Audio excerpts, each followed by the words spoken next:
Right, here we go. Welcome to the Final Flight podcast. Once again, my name is James and I've got Joe with me. How are you, Joe, mate, tonight? Good, mate. Looking forward to the start of the flat season. Hopefully it's a good one for us. Yeah, mate, we've got our this is our first ever weekend preview, and it just happens to be mostly flat races, because obviously the flat kicks off the Lincoln. Are you excited for it?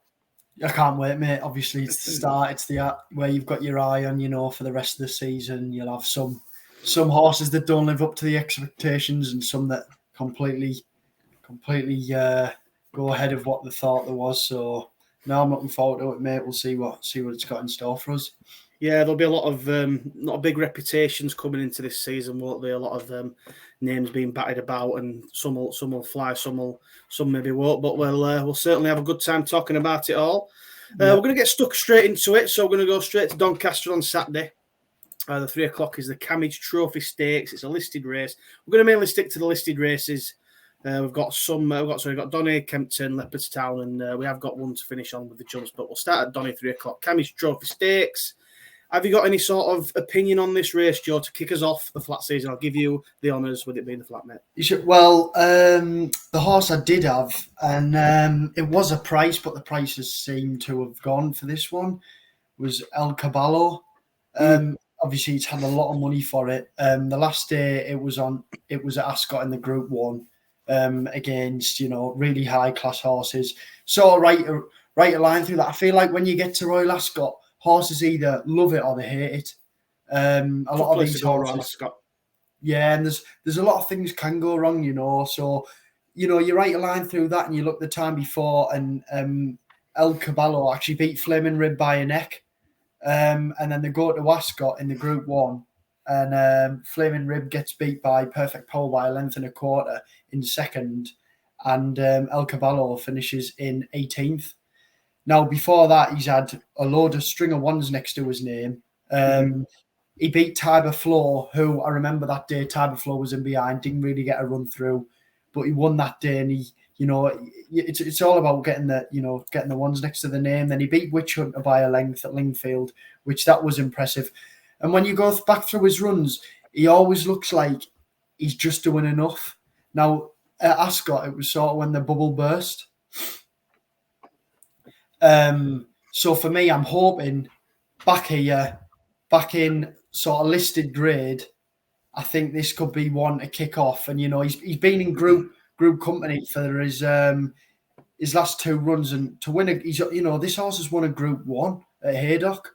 Sorry, a Group 2 at Haydock. Yeah. So you look, and he's back in the listed race, 6 furlong, good draw.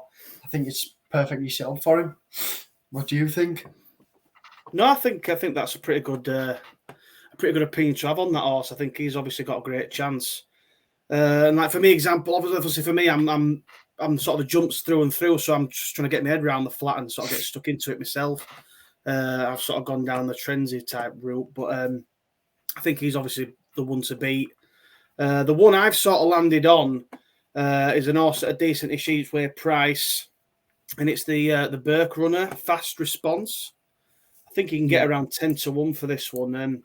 I quite liked his last run, which was at Doncaster. He ran in a listed race. It wasn't heavy going, and he sort of stayed on strongly to win quite convincingly. And from my point of view, I quite like the look of that run.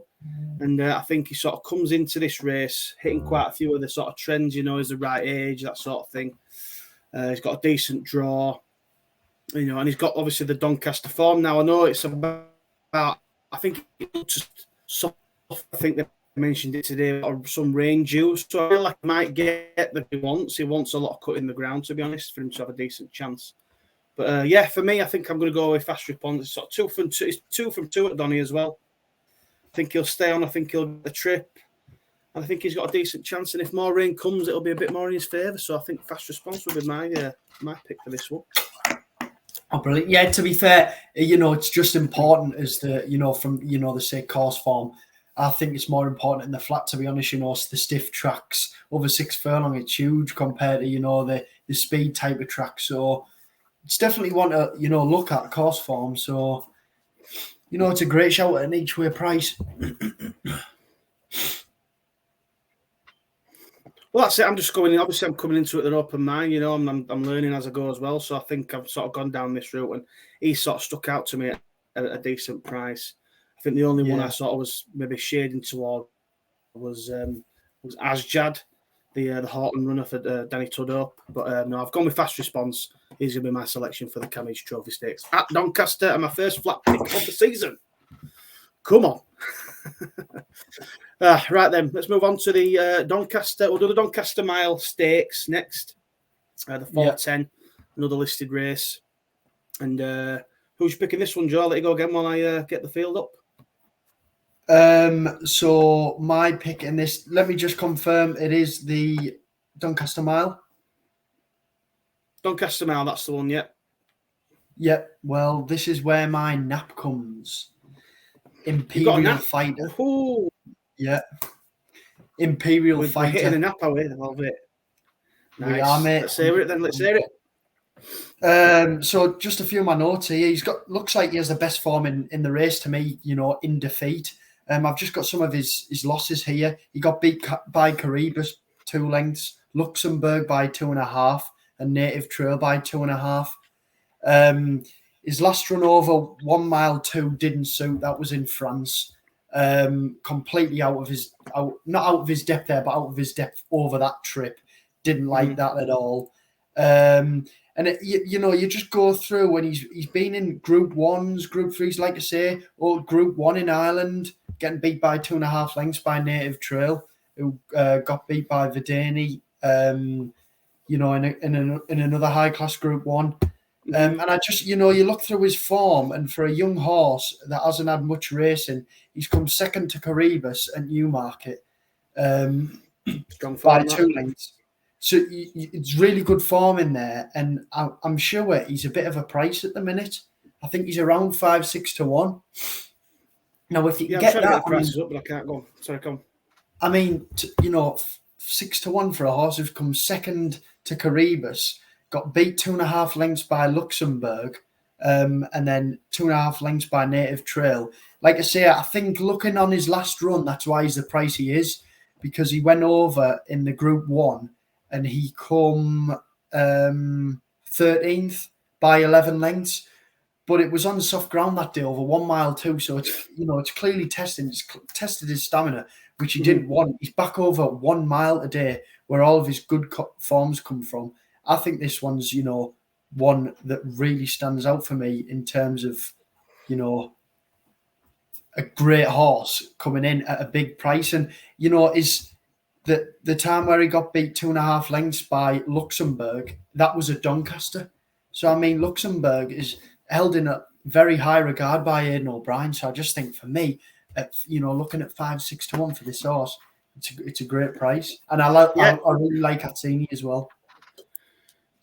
Yeah, I think he's good. He's good jockey, Atzini. I think, to be fair, your selection there, Imperial Fighter, when I was sort of going through the stats and trends, as it were, so he was up there with the one I've actually selected. And to be fair, I was torn between two. One of them was actually Imperial Fighter, and the other one that I've actually selected. The only sort of trend going against him was his age, because I've gone for a 7-year-old, even though I think the stat was only one 7-year-old has won this race in the last 18 years. But I'm going to take a chance that this is going to break that trend, and I'm going to go for Tempest. Again, at another decent each-way price. My thing's not working. I can't get the prices up, but I'm pretty sure it's an each-way price. But Tempest, Holly Doyle on, Archie Watson trained. He's got some good form. He's got good form in Group 3s. He's won a few Group 3s. He's placed in the Group 2.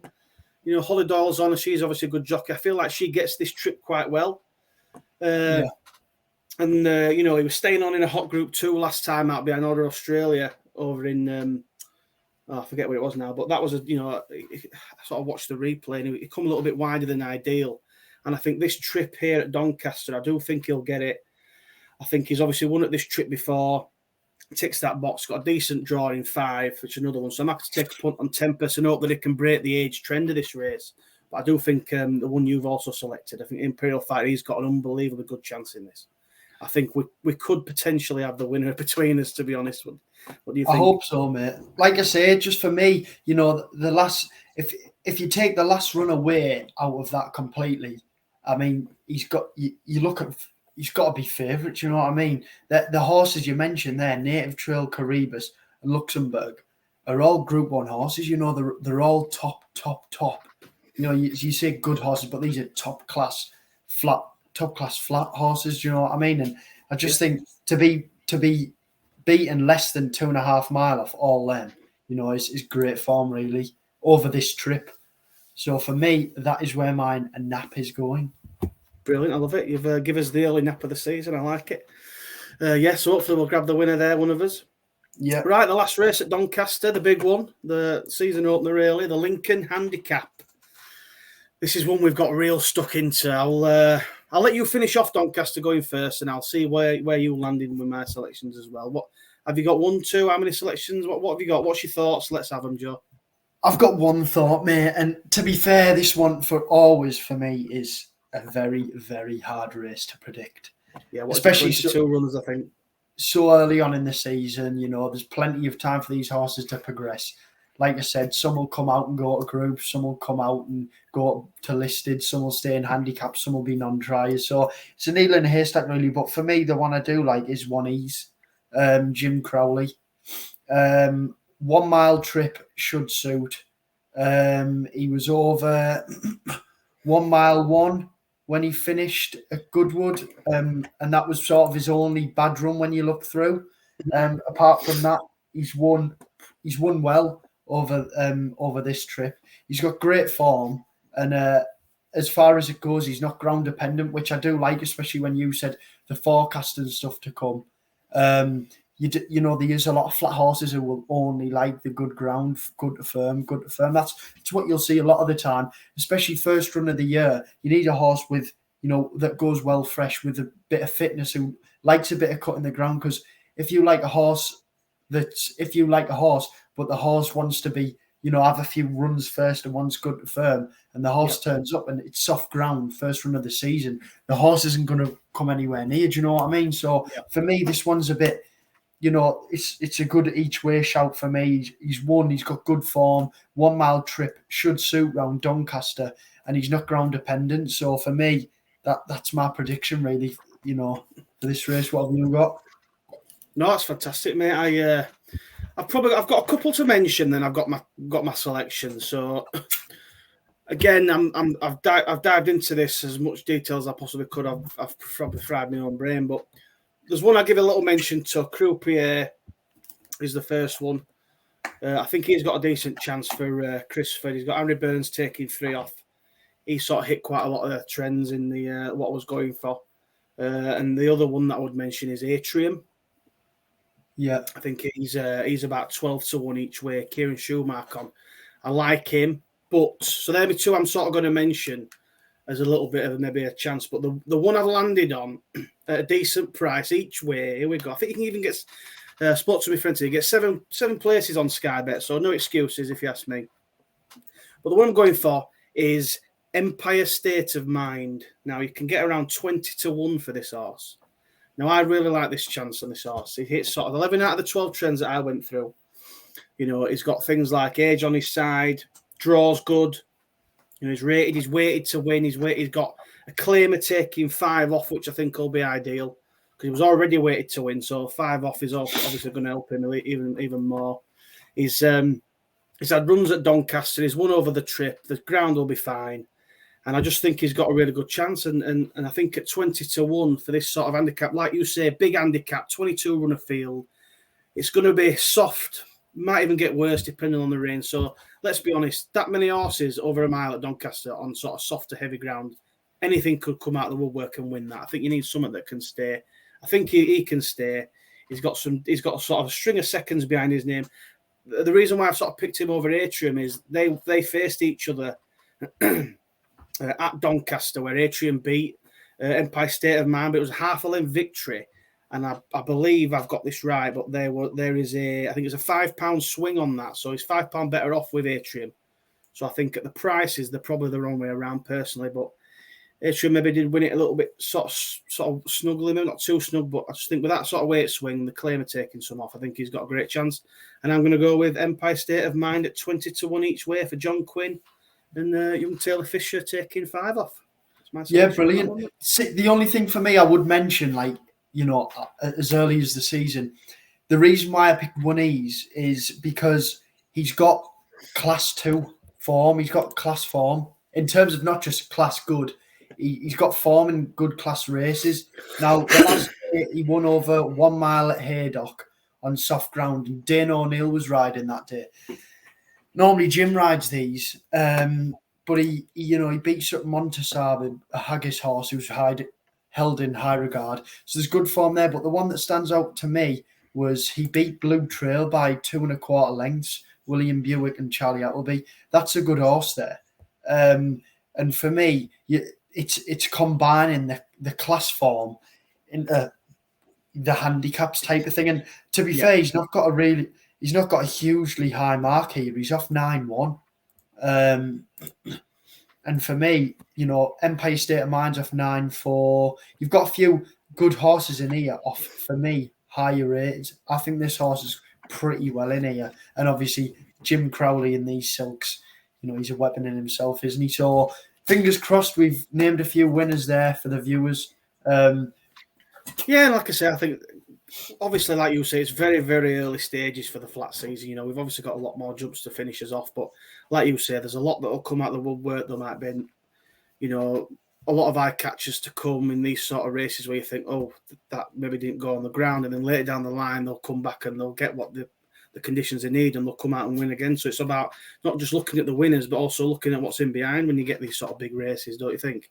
Yeah, definitely 100%, mate. Like I said before, it's a bit like the, you know, the jumps really, but I think this is in finer detail in terms of this. Obviously, you know, the 2 mile 5 over jumps, you see a lot of non-tries and horses that are ridden the wrong way. Where here, you know, over a quick 7 furlong or a quick 5 furlong, you'll see little things where you'll think he hasn't tried, he's put him out the back, he's ridden him out the race, he's kept him wide, give him no cover, and then he'll put, you know, that might be in a group race, and this horse will pop him in a handicap, a big handicap 3-4 months later, and charge him off a low mark. Yeah. So there's little things that you've got to be aware of, but it's things we'll see over the flat season and get into.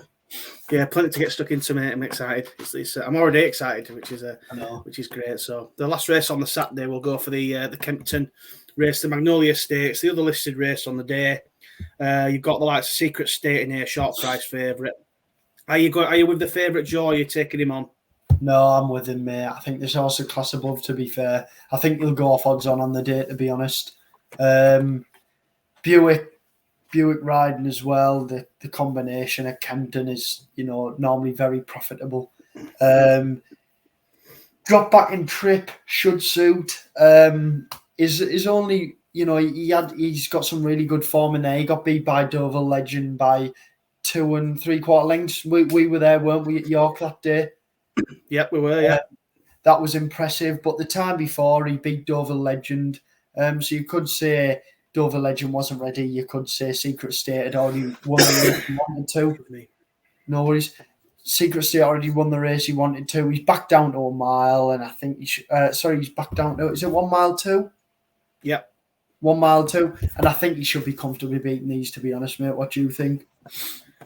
Yeah, I think I am going to take him on. I think obviously early season, he's coming off a long layoff, 183 days. I'm just going to take a bit of a chance on a race fit horse, beating him maybe out first time out. You know, these sort of big types for the big races, the maybe unless would you have them absolutely wound up for this? Maybe not. Maybe we'll soon find out. Money will probably tell us, but I'm going to take him on with Fox's Tails. Now, I quite like this horse. He's already had a pipe opener. He's got Oisin Murphy on. And the race where he come back, he was third behind Lord North, and obviously that form's been franked, as we well know. Frankie's had another party over in over the seas. But yeah, that was off 203 days. He sort of held up out the back, and he stayed on quite strongly. He was a little bit wide around the bend as well, but I like the way he stayed on. Now you've obviously got Tyrian C, can't even say it. Tyrian C was also in that race, come second.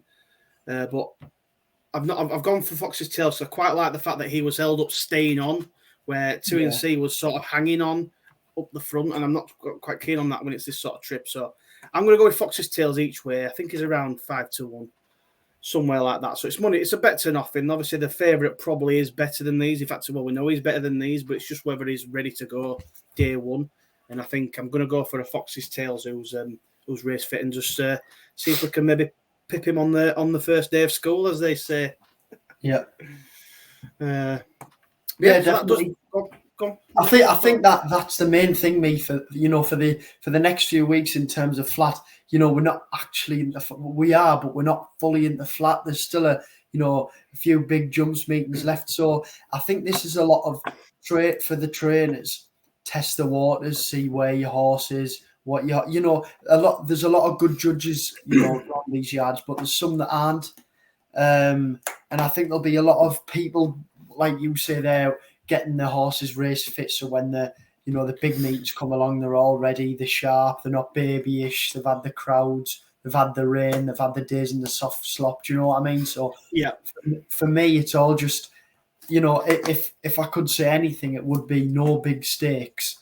Keep it tight, keep a close eye, get your tracker there, and any horse you think stayed on well, be better suited up trip, was out free, showed early speed, and then weekend final furlong, they're all things to take away and notes to be added on your tracker. No, I completely agree. I completely agree on the small stakes for this sort of Saturday.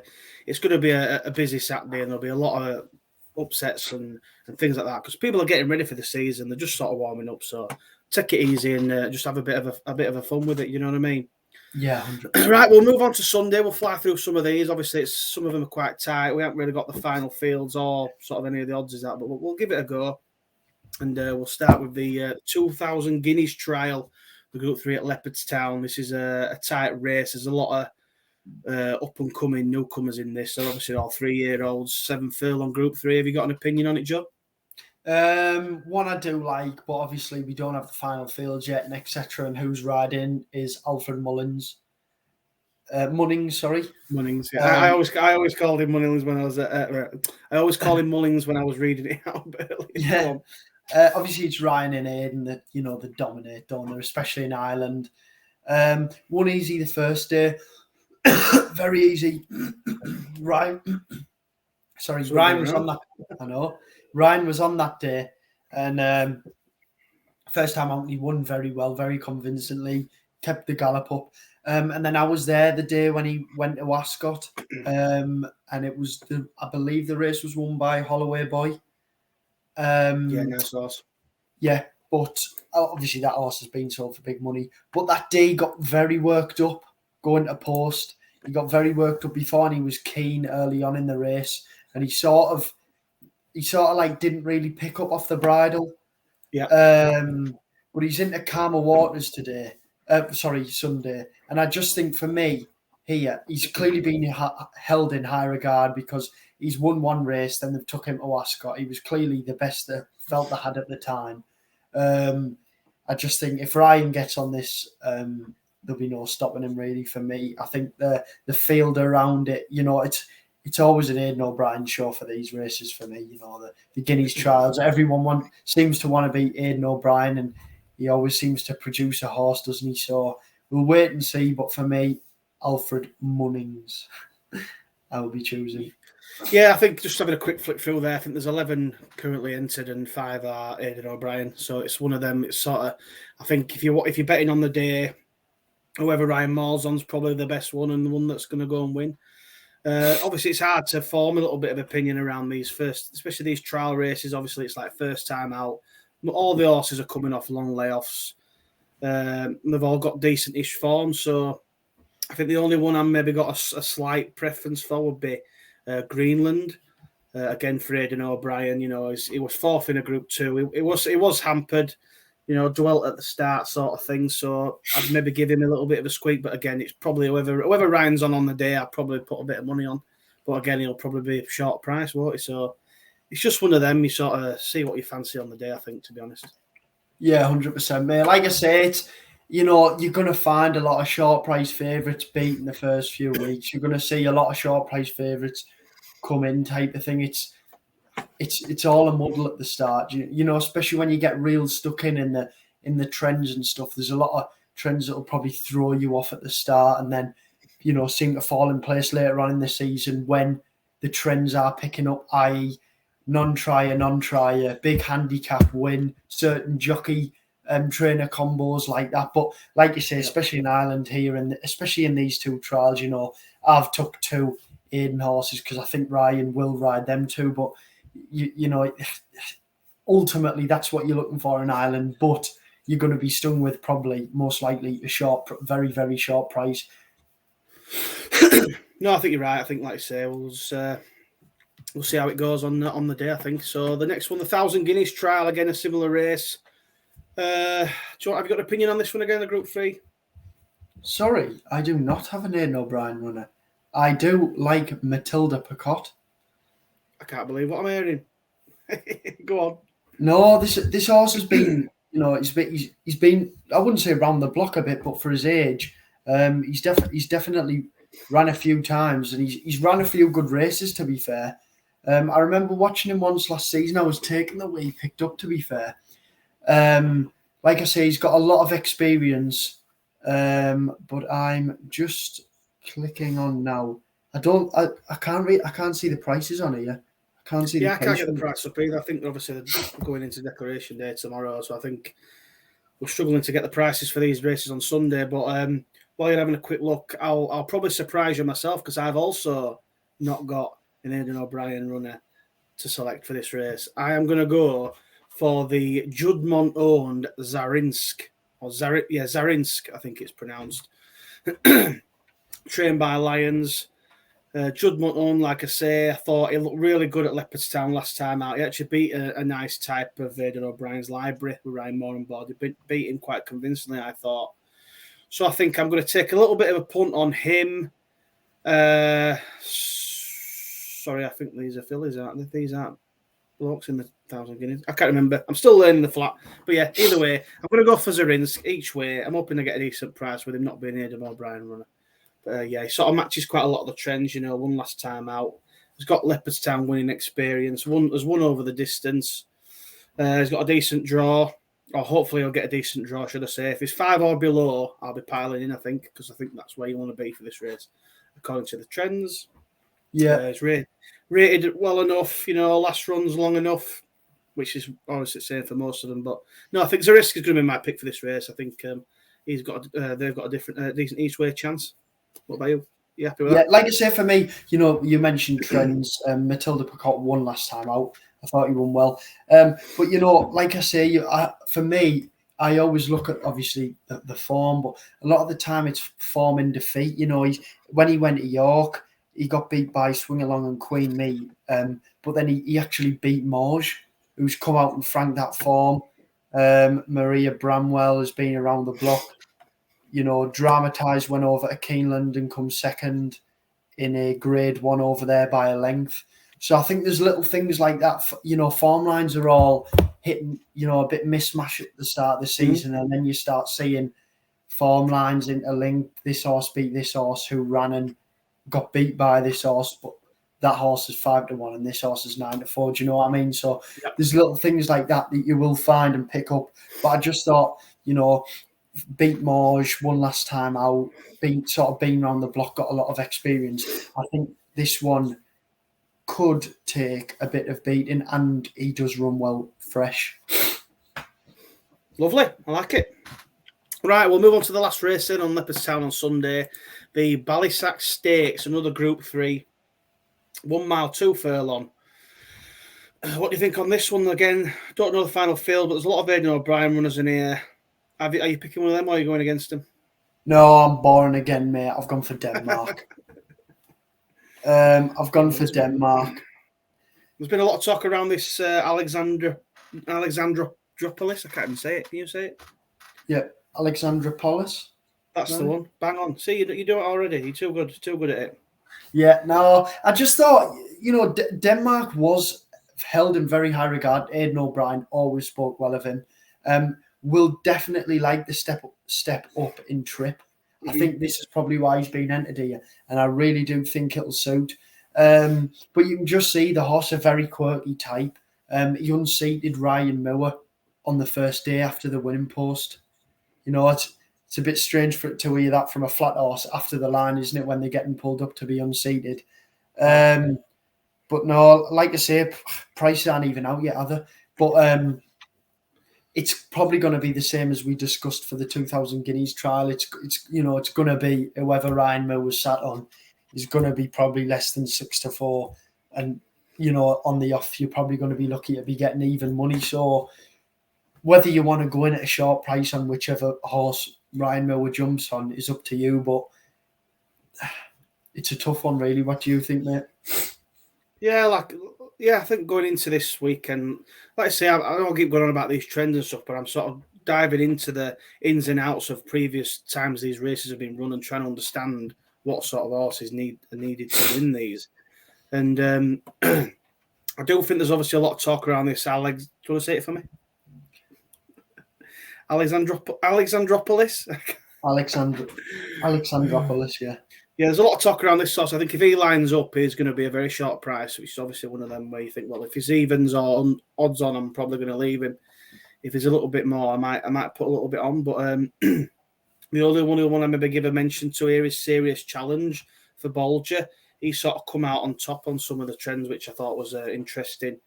He's sort of had a run at Leopardstown. He was on heavy ground last time out at. So he had a run at Leopardstown. So he's got sort of course form. Well, I won't say form, I'll say experience. He was sort of staying on heavy ground nearest last time out. So I'd give him a little bit of an each way squeak, probably a big price. But again, I just think it'll be an Aidan O'Brien short price favourite. Now, I hope this isn't sort of the trend of the season, as they say, or as I've been saying. And hopefully we can get some of these favourites beat. But I think it'll definitely be these three races at Leopardstown. I think, like you say, maybe not so much punting-wise, definitely more watching-wise, where you want to watch what's out the back, watch all the runners, have a bit of a review of them, and stick a few in your tracker for the season to come. You think I'm right on saying that, Joe? Yeah, definitely, mate. Like I say, we'll be active on the day. We'll be posting. We'll be letting you know what will be going in our tracker, what we thought ran well in defeat. If a horse won, we felt a horse won snug. But yeah, definitely, like I say, you're going to get, no matter the average punter, no matter what they know, they're going to look for Aidan O'Brien, Ryan Moore. They are phenomenal together, but you never know if a horse is fully wound up. I know the other day he had 3 short price horses, 1 odds on, 1 won, the one we tweeted about, and the other 2 got beat. Now, obviously, I did hear that one was held in high regard, and he won well the last day. But in terms of horses coming out, some of them just, for whatever reason, not as fit as they think, not targeted for this race. They don't want to get the horse too fit in terms of he's not going to be peaking at the right time throughout the season. So, like I say, it's, you take it all as it comes. Won't be throwing any big money around personally, but I'll definitely be getting stuck in. And just remember, Imperial Fighter is the nap. Well, we've got one more race to go, Joe. We'll finish on that, and then we'll finish on his naps of the weekend. And we're going to finish back on the jumps. Here we go. We're back. The jumps are back. The Ulster National over at Downpatrick, the Handicap Chase, the big race at 4 o'clock on Sunday. Sort of a trial for the Irish National, so we'll see if anything comes out of this big time. But I'll let you go first, and then I'll finish us off. I'll let you go first on this one. Let me go first. Go on. Yeah, I know it. The jumps is your scene, Paul. Yes, so obviously I've been trolling through this. Again, I've lost the prices, so we're just going to go off some of these in the field. But you've got the likes of the Jam Man in here. Fakira has got a bit of a chance and things like that. And I think there's a lot in here with a bit of a live chance. But I sort of come down on 3, and I've selected 1 as my main bet. My main selection, shall I say. And the 2 I'll give a mention to, again, similar to the Lincoln. Welsh Saint and My Design was 2 that I quite liked.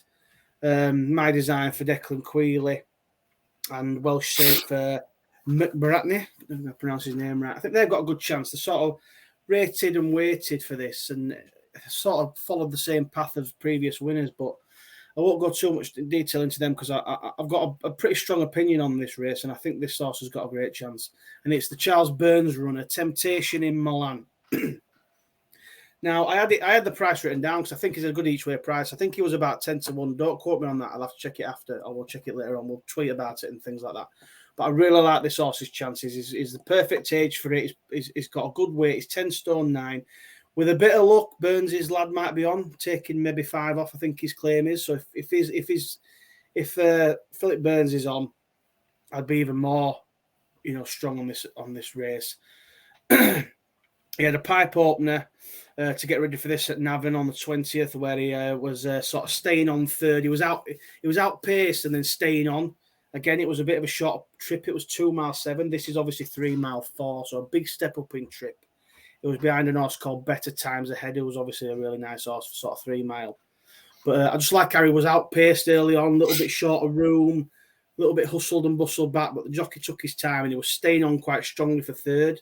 And I thought it was quite an eye-catching run. So I think the step up to the 3 mile 4 trip here, and I think he's obviously there's going to be quite soft ground. It always is in Downpatrick. So I think he's going to have a great chance of winning this. And I'll be shocked if he's out of the first sort of 3 or 4. Hopefully you get extra places on the day and it's sort of an each-way bet to nothing because they're the sort of, well, obviously it's a national, we're like an each-way bet to nothing. But I just think it ticks all the boxes for me. He's sort of staying on. He wants to step up in trip. He likes the ground. I think Temptation in Milan is probably going to be my nap of the weekend as well. So I'll throw that right at you there, Joe, and I'll let you give your opinion on this race if you've got one. Very boring, mate, but very interesting. I've actually chose the same horse. Oh, really? You've chosen the same horse? Wow. Burns' lad was on the last day, wasn't he? Claiming 5. I think he was, yeah. He was. He was on there claiming 5, yep. Yep, he was on the last day and he was claiming 5. And the thing that caught my eye in this, obviously, over Navan, 2 mile 7, he got beat by Galen de Vosé. I'm going to try and pronounce that one as. Now, the day before in February, when he won over 3 mile, he beat this horse. It was by a short head, but he wandered around and he just looked like he was losing a bit of company. And then he sort of went again at the line. Well, it looked like he was just keeping on. He was always, as you say, always doing enough. And I just think, like you said there, he's got a nice weight. He sort of ran him over, for me, he's ran him over the trip that he felt would never, ever sort of suit him.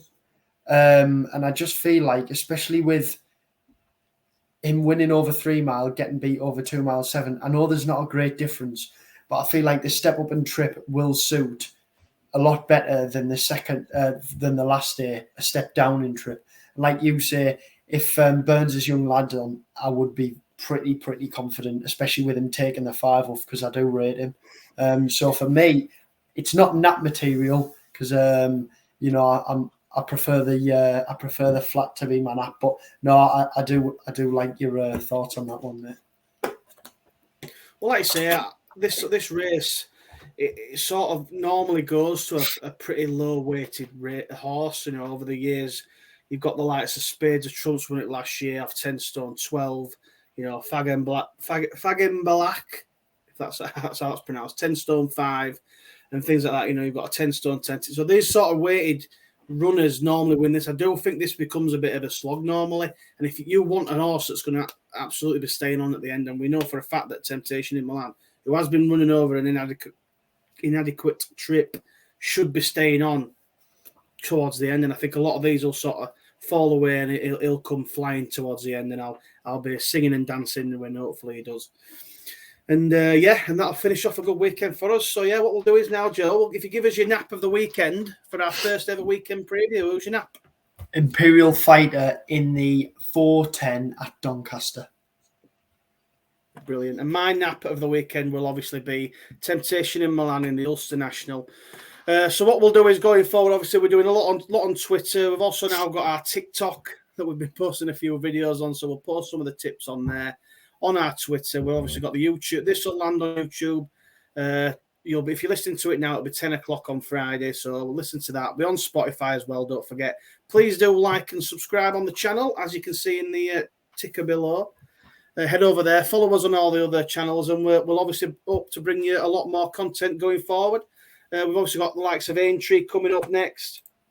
You've got sort of Punchestown to finish off the jump season, and then we're obviously going to get really stuck into the flat season, full floor, full throttle into the flat, and we'll just be doing weekend previews, big festival previews.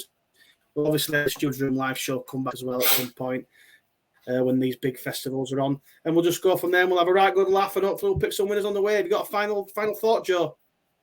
Yeah, definitely. Just to reiterate what you said there, really, we'll be looking to get more active sort of thing around the flat. Definitely, myself.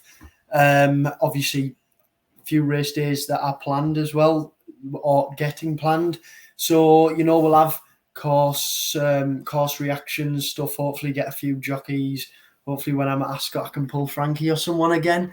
But no, like I say, just keep sort of watching, follow, subscribe, do everything like that, and we'll just keep flooding you with content, hopefully give you some knowledge, give us something back as well, keep commenting, we love the conversations and the interactions. So loving it, mate, loving it. Happy days, mate. Right, that's us, that's myself, James and Joe at the Final Flight podcast. We'll see you next time. Thanks very much. Cheers.